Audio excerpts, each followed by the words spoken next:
이번에 제가 미국을 탐방하는 중에 한 조그마한 잡지를 하나 읽게 되었습니다.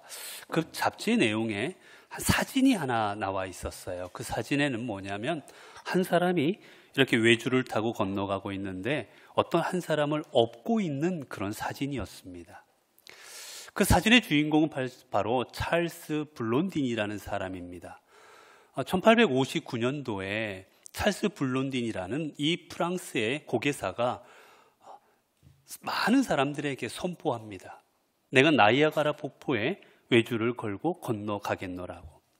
사실 찰스 블론딘은 이미 19세기에 미국과 유럽에서 여러 가지 남들이 하기 어려운 그 외줄로 인하는 고개를 많이 해서 유명해진 사람이었습니다.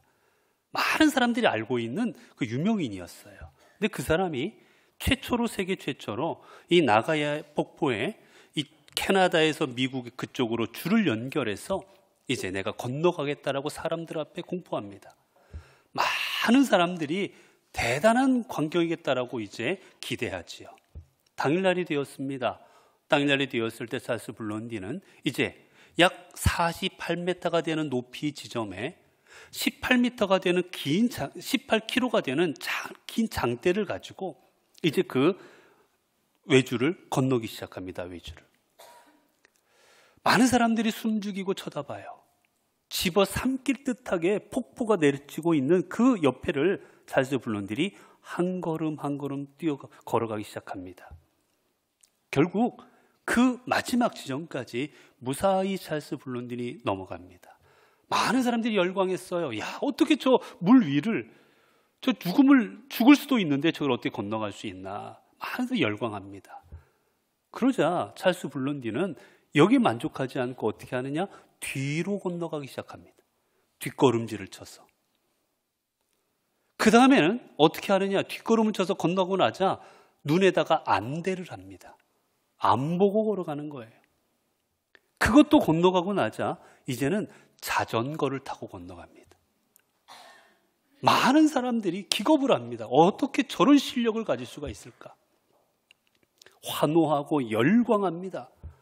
그때 찰스 블론딘이 열광하는 군중들을 향해서 묻지요. 내가 이 외주를 타고 건너가고 하는 것, 내가 어떻게 해서든지 여기를 건너갈 수 있다라고 믿냐고. 다 믿는다고. 당신은 그 정도 실력을 가졌다고 말합니다. 그러자 찰스 블론딘이 한마디예요. 난 당신들은 내가 사람을 업고도 건너갈라고 생각하냐고. 그래서 사람들이 당신은 그러고도 남겠다고, 사람을 업고도 지나갈 거라고. 그래서 찰스 블론딘이 말합니다. 그러면 당신들 중에 한 사람을 내가 업고 갈 테니까 한 사람만 나오라고. 그러자 사람들이 쥐 죽은 듯 조용해집니다. 그 열광하던 사람들이 아무도 소리를 못 내요. 그리고는 다 고개를 푹 숙입니다. 혹시 눈 마주치면 나오라고 할까 봐. 다 고개를 숙이고 블론딘을 외면합니다. 그때 찰스 블론딘이 한 사람을 지목합니다. 당신은 내가 당신을 업고 건너갈 수 있다고 생각합니까? 그래서 그 사람이 나는 당신이 나를 업고 등에 업고 건너갈 거라고 확신합니다. 그리고 나옵니다. 그리고 실제로 찰스 블론딘은 그 사람을 등에 업고 나이아가라 폭포 거기에 외주를 타고 건너갑니다. 그 사진이 나온 거예요. 지금도 여러분이 인터넷 쳐보면 그 사진이 있습니다. 그 사람은 사실은 해리 콜코트라는 그런 사람이었는데 그 사람은 실은 이 블론딘의 매니저입니다.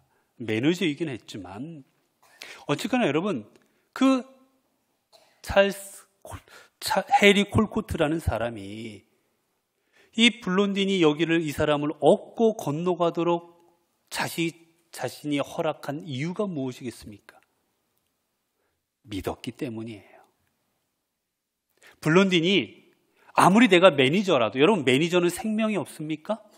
매니저는 자기 목숨이 중요하지 않습니까? 똑같아요. 그럼에도 불구하고 왜 건너갈 수 있었느냐? 등에 업힐 수 있었느냐? 믿었기 때문이에요. 확신했기 때문입니다.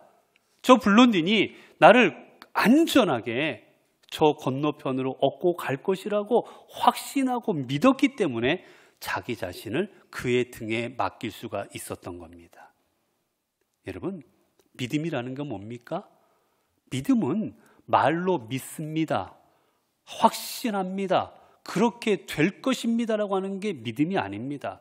믿음은 내 확신을 삶으로 실천할 수 있을 때 그게 믿음입니다.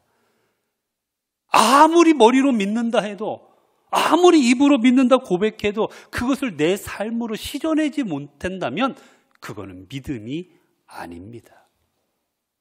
내 생각일 뿐이지요. 여러분, 우리는 모두 주님을 믿는다며 살아가고 있습니다. 우리 성도들, 우리는 믿음의 사람이라고 이야기를 합니다. 여러분, 그렇다면 우리는 모두 믿음을 갖고 있는데 믿음이 무엇이겠습니까?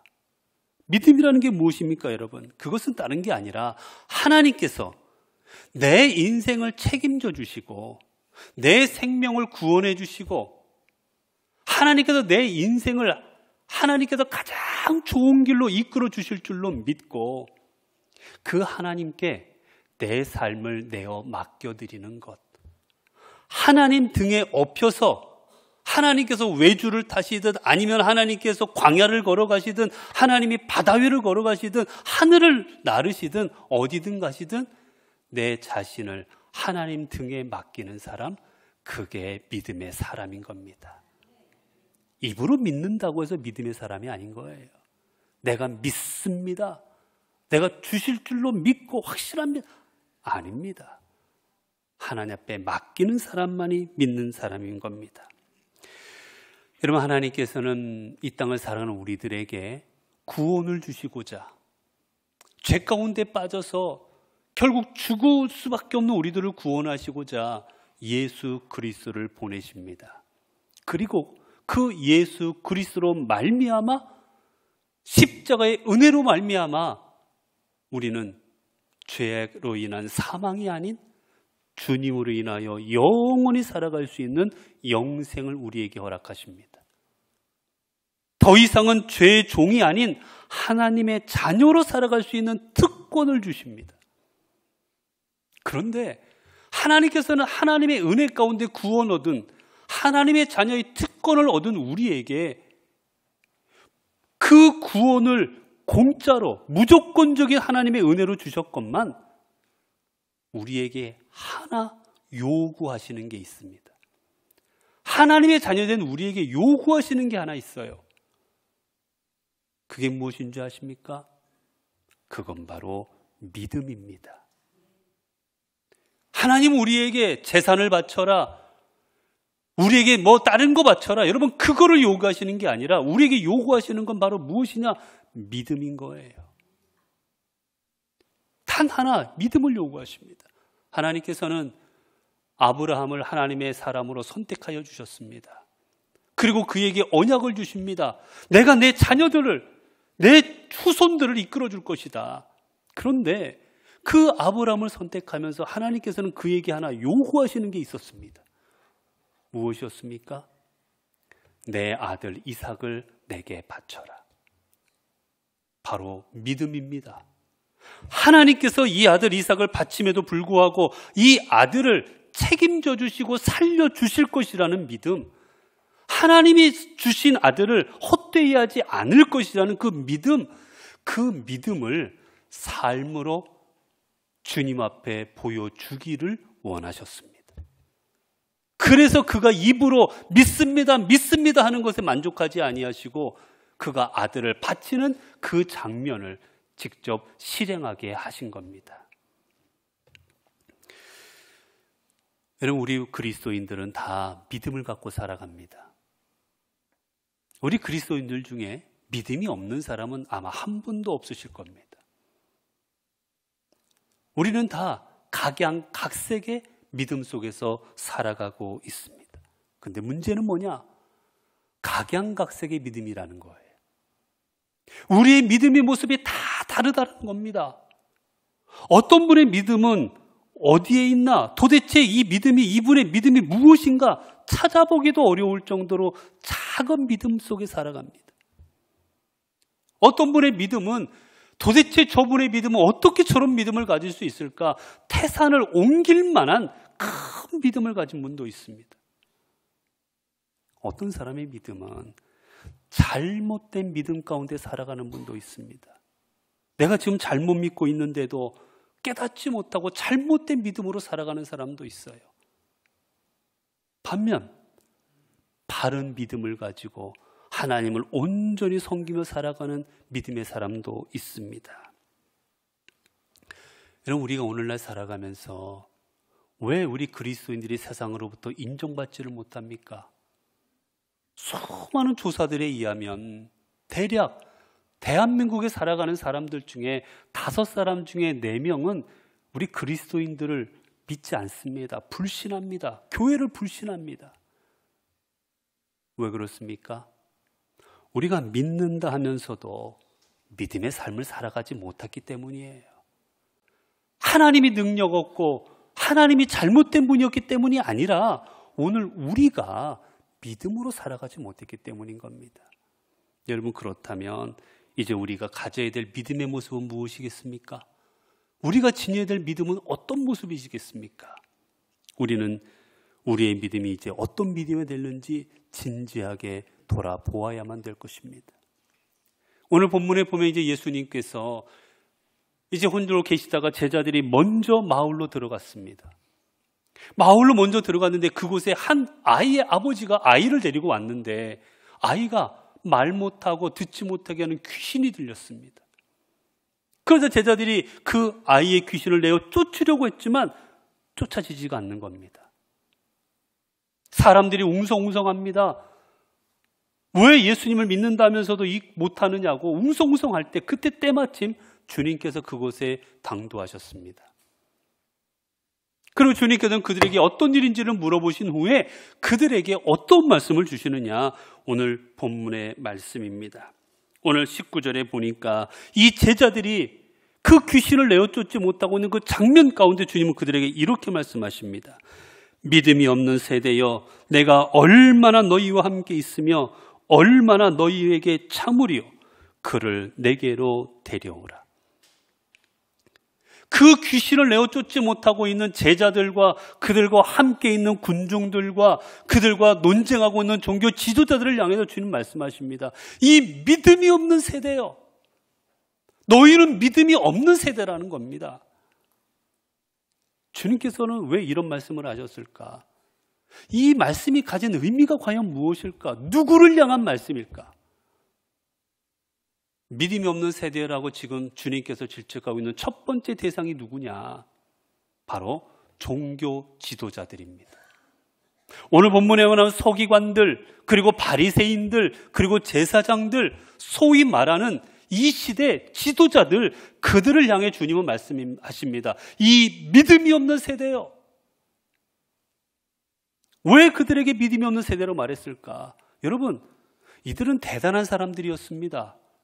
일주일에 몇 번씩 금식을 합니다. 한 번 금식하기도 어려운데 일주일에 2-3번을 금식해요. 성경 말씀을 달달달달 외우고 살아갑니다. 율법을 얼마나 철저하게 지키는지 모릅니다. 그런데 왜 이들이 믿음이 없습니까? 이들의 믿음이 오늘 우리가 하는 것보다 얼마나 더 열심인데, 근데 주님은 그들을 가리켜 믿음 없다라고 말씀하십니다. 왜 그러셨을까? 이유는 이들이 잘못된 믿음을 갖고 있었기 때문입니다. 여러분, 잘못된 믿음은 아무리 많이 가지고 있어도 소용이 없습니다. 하나님 앞에 필요한 것은 순전한 믿음이지 거짓된 믿음 아무리 많이 가져가도 소용이 없는 거예요. 바리새인들은 어땠습니까? 내가 안식일을 지키면 된다. 내가 율법 지키면 된다. 내가 할례 받으면 된다. 이들은 자신들에게 준 율법만을 가지고 구원받을 수 있다라는, 자신들의 행위로만 구원받을 수 있다라는, 자신들만이 구원받는다라는 잘못된 믿음을 가지고 살아가고 있었어요. 여러분, 이 잘못된 믿음이 얼마나 무서운지 아십니까? 자기 자신뿐만이 아니라 다른 사람도 망하게 만들어 버립니다. 바리새인들은 자기 자신들만이 멸망의 길로 걸어갔을 뿐만이 아니라 자신을 따르는 수많은 유대인들도 멸망으로 이끌어갔던 거예요.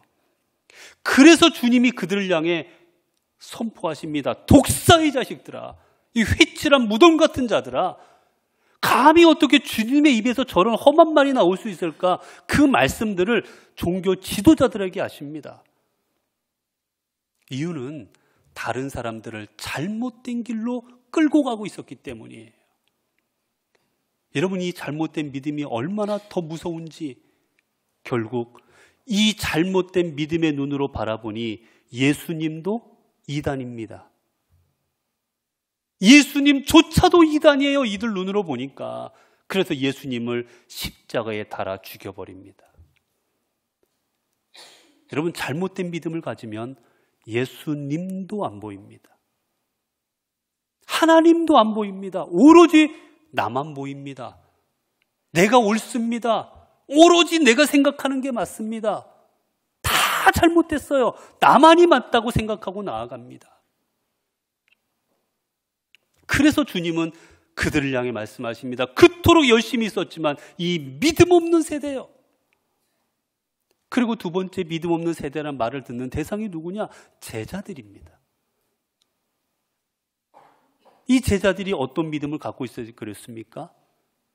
제자들은 어린아이 같은 믿음을 갖고 있었습니다. 작은 믿음을 갖고 있었어요. 여러분, 주님께서는 우리에게 어떤 믿음을 요구하십니까? 에베소서 4장 13절을 보게 되면 우리가 다 하나님의 아들을 믿는 것과 아는 일에 하나가 되어 온전한 사람을 이루어 그리스도의 장성한 분량에 충만한 데까지 이르니니. 여러분, 주님이 우리에게 요구하시는 믿음은 아이의 믿음이 아니라 그리스도의 충만한 데까지 이르는 믿음입니다. 장성한 믿음이에요. 성숙한 믿음입니다. 그런데 제자들은 어린아이처럼 환한 믿음 가지고 나아갔습니다. 여러분, 아이의 믿음이 어떤 믿음입니까? 아이들은 내가 원하는 것만 얻어야 됩니다. 옳고 그름은 따지지 않습니다. 그저 내가 원하는 대로 하려고 합니다. 단 거 먹으면 안 됩니다. 그러나 아이들은 단 거 달라고 하는 거예요. 자기 전에 씻으라면 귀찮습니다. 안 하고 싶어요. 씻으라면 안 씻고 싶다고 떼쓰는 겁니다. 그게 아이의 믿음이에요. 내 욕망, 내 생각, 내 이기심 벗어나지를 못하는 겁니다. 제자들의 머릿속에는 예수님을 통해서 어떻게 하면 성공할 수 있을까? 예수님 통해서 어떻게 하면 내 자리 좀 더 얻을 수 있을까? 어떻게 하면 사람들 앞에 더 높은 존경받고 나서서 사람들 앞에 인정받는 삶을 살아갈 수 있을까? 온통 그 아이 같은 마음으로 살아갑니다.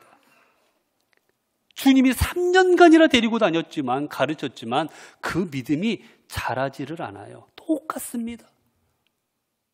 여전히 떼쓰고 있고 주님을 향하여 여전히 그 이기적인 마음으로 주님을 따라다닙니다. 그 주님 말씀하십니다. 믿음 없는 세대요. 이 믿음 없는 제자들아, 왜 너희의 믿음이 예전이나 지금이나 똑같느냐? 왜 똑같은 모습으로 살아가냐고 그들을 향해 비판하시는 거예요.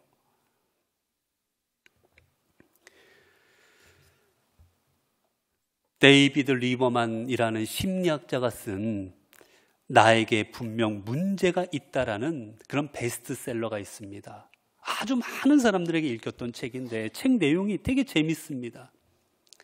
이 책에 표지에 어떻게 적혀있냐면 이렇게 적혀 있어요. 나는 왜 되는 일이 없을까? 나는 왜 되는 일이 없을까? 내 인생은 왜 맨날 빗나갈까? 사람들이 생각합니다. 왜 나는 뭐 이래도 잘 안 될까? 왜 성공하지 못할까? 왜 엇나가지, 빗나가지?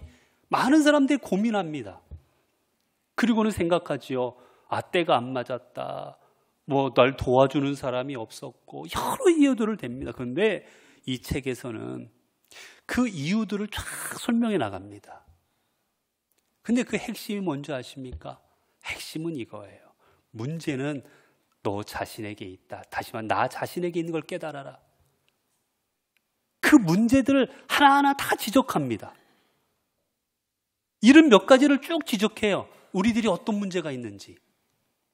거기 보면 재미있는 것도 많습니다. 그 중에 하나가 이 미국 사람이 쓴 건데도 불구하고 우리랑 똑같은 게 사촌이 땅 사면 배 아프다는 거예요.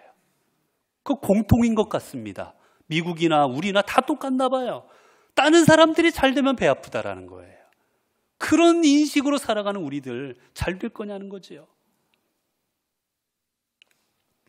그런데 여러분, 그래서 이 책에서는 중요한 게 너 자신을 깨달아라. 문제는 너에게 있다라고 하면서 그 마지막에 결론을 내는데 그 결론이 뭔지 아십니까? 결론이 이거예요. 너에게 진짜 문제가 뭔지 아느냐? 너의 문제는, 우리의 문제는 변해야 된다라고 생각은 하고 변하지 않는 것이다.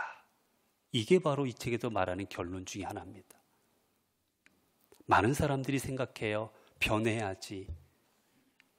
2024년을 시작할 때도 우리는 생각했습니다. 변해야지. 새롭게 돼야지. 더 성장해야지. 더 잘해야지. 잘 믿어야지. 우리는 다 생각했어요. 그런데 정작 중요한 건 뭐냐? 변하려고 하진 않는다라는 겁니다. 삶을 바꾸지 않는다라는 거예요. 똑같이 살아가려고 한다는 겁니다. 이전에 했던 대로 올해도 하려고 하고, 이전에 생각했던 대로 올해도 생각하려고 하고, 작년에 믿음대로 올해도 믿음 생활하려고 하고, 바꾸려고를 하지 않는다는 겁니다. 그런데 뭐가 바뀌냐는 거예요. 바뀌려고 하면 변해야지요. 작년에 이 정도 신앙이었으면 올해는 더 큰 신앙을 가지려면 바뀌어야 되는 거예요. 사람이 바뀌지 않으면서 어떻게 상황이 바뀌기를 바랄 수 있는 겁니까? 그래서 이 책에서 말합니다. 상황을 변하게 하고 싶으면 과감하게 변화된 행동을 해라. 이게 이 책에서 말하는 핵심입니다. 우리는 늘 믿음을 얘기하지요. 사랑을 얘기합니다. 용서를 얘기합니다. 진리를 얘기합니다. 그러나 삶으로 하려고는 하지 않습니다.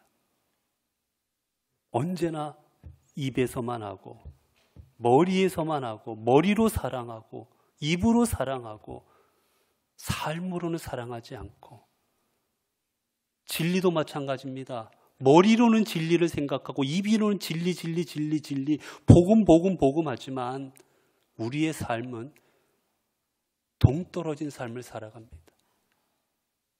변하려고 하지 않아요. 세 번째, 주님께서 믿음 없는 세대여라고 지금 지적하고 있는 대상은 누군가? 아버지입니다. 이 아버지 어떤 믿음 가지고 나왔습니까? 주님 앞에 말합니다. 이 제자들이 이 아이를 낫게 하지 못하니까 주님 앞에 이렇게 말을 해요. 그 아이에게 주님께 말씀합니다. 주여, 할 수 있거든. 할 수 있거든 우리를 불쌍히 여기셔서 이 아이를 낫게 해주십시오. 할 수 있거든이라고 말합니다. 여러분, 할 수 있거든이 무엇입니까? 하나님, 주님, 제자들 못했습니다. 당신의 능력도 제자들과 비슷해서 못하면 포기하시고요. 그리고 당신이 제자들보다 조금 나아서 할 수 있으면 낫게 해주시면 고맙겠습니다. 할 수 있거든은 주님이 하지 못할 수도 있고 할 수도 있다라고 전제하에 지금 요청하는 겁니다. 여러분, 우리 주님은 어떤 분이십니까? 주님은 전지전능하신 분이십니다. 주님은 죽은 자도 살리시는 하나님이십니다. 주님은 어떤 질병이라도 다 치유하시는 분이십니다. 어떤 인생의 문제도 다 구원해 주시는 분이십니다. 그런데 그분을 향하여 할 수 있거든? 이게 무슨 말입니까? 어떻게 주님을 향하여 할 수 있으면 해달라고 말합니까? 그렇게 주님 말씀하십니다. 믿음 없는 세대요. 내가 왜 할 수 있거든이냐? 나는 다 할 수 있느니라. 그러자 어떻게 말합니까? 주님 말씀하시지요. 할 수 있거든이 무슨 말이냐? 믿는 자에게는 능히 하지 못할 일이 없느니라. 그러자 이 아이 아버지가 깜짝 놀라 주여 믿나이다. 당신께서 하실 수 있는 줄로 믿습니다. 해 주십시오. 그때 주님께서 그 믿음을 보시고 이 아이에게 붙은 귀신을 내어 쫓으십니다. 여러분, 주님의 능력을 체험하기 원하십니까? 주님의 은혜를 경험하기 원하십니까? 주님의 치유를 받기 원하십니까? 주님의 임재를 경험하기 원하십니까? 주님으로 인하여 여러분의 삶이 변화되기를 원하십니까? 그렇다면 먼저 믿음을 소유하십시오. 그저 입으로 말하는 믿음이 아니라 주님 앞에 바른 믿음을 소유하십시오. 그리고 어린아이 같은 떼쓰는 믿음이 아니라 주님의 분량에 이르기까지 장성한 성숙한 믿음을 소유하십시오. 그리고 우리 주님께서는 모든 것을 할 수 있다라는, 주님 앞에는 능히 하지 못할 일이 없으시다라는 그 믿음으로 나아가십시오. 그리하면 이 믿음이 우리에게 하나님의 은혜와 하나님을 치유하심과 하나님의 바로 세우심을 경험하도록 이끌어 주실 것입니다. 오늘은 종교개혁 기념주일입니다. 1517년 루터와 그리고 쯔빙길리 칼뱅으로부터 시작되었던 이 땅의 교회들이 무너지고 이 땅의 신앙인들이 믿음이 아닌 욕망과 이기심과 눈에 보이는 건물과 돈과 재산과 이 수많은 것들로 인하여 어둠의 길을 걸어갔던 그 시대에 하나님께서 오직 믿음으로 이 시대의 교회와 성도들을 바로 세우고자 시작하셨던 게 종교개혁이었습니다. 그렇게 종교개혁자들은 5가지를 목숨처럼 여기고 그들은 살아갔습니다. 이것을 이루고자 종교개혁을 합니다. 오직 믿음, 오직 은혜, 오직 성경, 오직 예수 그리스도, 오직 하나님께 영광. 이 5가지를 위하여 그들은 목숨까지도 내어놓고 이 하나님이 주신 가치를 지키고자 온 생애를 바쳤습니다. 그리고 그 결과 우리 교회가 바로 세워지고 오늘 우리들이 이렇게 주님 앞에 예배드리고 주를 경배할 수가 있게 되어진 것입니다. 이제 종교개혁주의를 맞이해서 우리는 우리의 믿음을 돌아보기를 원합니다. 여러분, 이제 믿음을 입으로 외치지 마십시오. 이제 믿음을 머리로 믿으려 하지 마십시오. 오직 은혜, 오직 성경, 오직 하나님께 영광, 오직 예수 그리스도, 말로만 외치지 마시기 바랍니다. 주님께서는 말로만 외쳤던 그 캐톨릭 교회를 하나님께서는 심판하시고 오직 믿음으로 살아가는 우리 개신교들을 주님께서 다시 세우셨습니다. 믿음 없는 자가 아닌 믿음에 있는 자의 삶을 살아갈 때 하나님께서는 우리를 이 시대 하나님의 은혜와 능력을 삶 가운데서 경험하고 그 능력으로 우리를 새롭게 하는 하나님의 은혜를 경험하는 삶으로 우리는 살아가게 하여 주실 것입니다. 이런 우리 믿음으로 나아갈 때 하나님께서는 아브라함에게 어떻게 하셨습니까? 믿음으로 나아가는 아브라함에게 말씀하십니다. 내가 너에게 준 언약을 이루어 주겠다. 내 자손을 창대케 할 것이고 너의 후손들을 세워줄 것이고 너의 앞길을 이끌어 줄 것이다. 내가 너와 내 후손들을 책임져 줄 것이다 말씀하셨습니다. 우리가 믿음으로 나아갈 때 하나님은 우리의 인생을 책임져 주십니다. 주님 오늘도 우리에게 이렇게 말씀하십니다. 할 수 있거든이 무슨 말이냐? 믿는 자에게는 능히 하지 못할 일이 없느니라. 기도하겠습니다. 은혜로우신 하나님,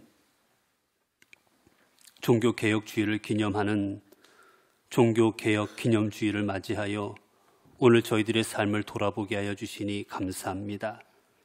우리들은 열심히 신앙생활한다 하였지만 돌아보면 우리의 열심이었습니다. 주님의 말씀을 나의 가장 귀한 것으로 삼고 예수 그리스도를 내 삶의 가장 중심으로 삼고 살아가기보다는 내가 늘 앞장섰고 내 성공이, 내 이익이, 내 기득권이 앞장섰음을 고백할 수밖에 없습니다. 입으로는 믿음을 외쳤지만 우리는 믿음이 아닌 내 신념으로 살았습니다. 우리는 믿음이 아닌 내 경험과 내 생각으로 지금까지 살아왔습니다. 이 믿음 없는 삶이 우리의 삶이었습니다. 이제 이러한 삶이 우리에게 얼마나 어리석인 것인지를 깨닫고 오직 주님을, 오직 예수 그리스도를 나의 최우선으로 삼고 살아갈 수 있도록 인도하여 주옵소서. 그래 우리 믿는 자들이 이 땅의 개혁의 대상이 아닌 개혁의 도구가 되게 하옵소서. 우리 주 예수 그리스도 이름으로 기도드리옵나이다. 아멘.